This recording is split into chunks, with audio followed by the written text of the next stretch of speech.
Is loss good? Losing someone that you love? Losing a job? Losing some aspect of your health? Is that good? How could that be good, right? I mean, our general way of seeing the world, that stuff's painful, and so it's bad. And I understand that it's painful, and I get it. And I want to share an idea here that can actually help open you up to the possibility that it's actually potentially really beneficial in our lives, even though it might be painful. So I want to share a story that will help illustrate that. And recently, me and my wife, we got puppies. And we got 2 of them, and they're utterly adorable. They're 2 Cavalier King Charles Spaniels. And yeah, we have 2 little boys, and we thought, why not get 2 puppies as well? What could possibly go wrong?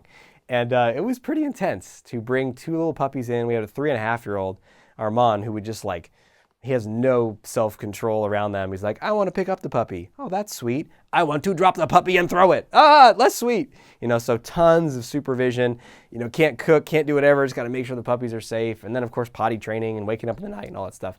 Big deal if you've ever raised a puppy or 2. You know what I'm talking about, plus little kids. And then, of course, people are saying, hey, just get 1 puppy. That's easier than 2. And we're like, psh, but we want to do it the hard way. So we got 2. And they're amazing. Now, when we picked them up from the breeder, she said, hey, this one of the 2 of them, has a heart murmur. And it's pretty typical for a lot of dogs, especially this breed. They outgrow it usually in a couple of months. So just at your vet checks, they'll check their heart and whatever. And, do you still want it? And we'd already chosen the puppy. We were there to pick him up. We're just kind of like, yeah, we're not going to say no to him just because of the potential of a problem with his heart. And then, flash forward, we take him to the vet appointments and still has it. And then we go to the vet and they check his heart and the guy's like, no, there's no heart murmur. And we're like, yes, he outgrew it. And so that puppy's name is Lion, for Lion Heart, because we knew that he had potentially a weak heart. So we called him Lion Heart to give him the strength that he needed in his heart. So that's Lion. And so he says, there's nothing wrong with Lion. His heart's great. So we rejoice. Everything's great. We go to the vet one more time for a final round of shots the next month. And the vet's listening to his heart. She keeps listening to his heart. Listens. And, when they're listening that long, you're like, wait a minute, that's not a good sign. Sure enough, she's like, yeah, it sounds like he still has a heart murmur right now. And he's actually past the age now where they're supposed to outgrow it if it's a juvenile heart murmur. So then it's like, hey, you could wait another month and then come back, maybe it's gone. But if not, you might want to take him to a cardiologist and do all these tests and figure out he's got a congenital heart defect. And, who knows what that's going to mean? We haven't done that step yet. It could mean that it's just a minor problem. It could be a major problem. We don't know. So, this isn't major loss. It's not like he died, and this isn't like a family member who died. So I don't want to extend this instantly to every potential loss. However, I did notice this. When we got home that day and we were running around with the dogs, I'd been living in this mode where it was like pretty challenging with the puppies. And it was kind of like, oh man, when we just finished potty training and they can sleep in our bed or something, that'll be so nice and easy. And when Armand just gets a little bit older and is a little more, predictable with them and treats them a little better, that'll be so much easier. Like there's this leaning into the future.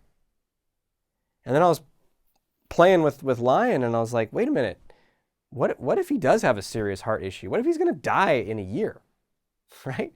Like, what would I do then? Am I going to be waiting another 6 months till it gets better and then start really playing with him? And I was like, wow, you know what? I'm going to play fully with him right now. And everything just shifted. I don't think it was even a verbal thought. It was just a sense of like presence of like, this is it. This is it. Because we don't know what's going to happen with his heart. We don't know how long he's going to live. And the same thing is going to be true for everyone in your life and every relationship in your life. And we all think, okay, we're all going to die when we get older. And that's great because, we'll have plenty of years together. We have this sort of fantasy because the reality is destabilizing. The reality that my wife Candace could die today in a car accident is freaky, right? So we're like, I don't want to think about that. And not that you do need to walk around thinking about that all day long, but an awareness of that to bring us back into this is what we got, this moment right here. Because I don't know if I'm going to have another day with this person. And really taking that in to then bring yourself to a place of presence, to really be with that dog, really be with that person, really be with your spouse, really be with your kid, really be with your colleagues. What if this is your last day at work? Do you want to hold nothing back, give everything you got? Do you want to share? Is there something you want to say? more directly, more overtly. I think about that sometimes before I lead live events, because that's where I'll still feel some social anxiety, like, oh, I'm putting my ideas out there. There's a lot of people here. I gotta, do good enough for them and be good enough and be liked. And sometimes I'll ask myself, well, what if this was the last one I led? What if I died like this Monday after I led this live event? What would I do? And it's not just so much verbal stuff. It's just a feeling like I would hold nothing back. I would share everything I got. I'd say everything I saw that could help somebody, even if it might upset them, even if they might disagree with me. I would hold nothing back. Same thing with my kids, same thing with my wife. So what is it for you? What is the loss? And maybe you experienced the loss of a relative or of a relationship or of a pet or something, and it just like, boom, hit you, and you realized exactly what I'm talking about. And maybe it was recently, so it's fresh. Maybe it was a long time ago, and this video is reminding you of that. And that's my goal in recording this, to hopefully it brings you back into this moment, this day, right now. How do you want to show up? How do you want to be? So share in the comments below what's affecting you, what's this reminding you of, any stories you want to share. I love, love, love the comments in YouTube. It's such an amazing place to get a like-minded group of people together. And if you want to go even further and join into a like-minded group of people, down below in the description we'll have a link to my Facebook group, Confidence Warriors, where it's the same thing. You can join in and there's posts and videos and sharing and more of a community to be a part of absolutely for free. So go there, click down below to join the Facebook, share below in the comments here, and I look forward to speaking with you. Until we speak again, may you have the courage to be who you are and to know on a deep level that you're awesome.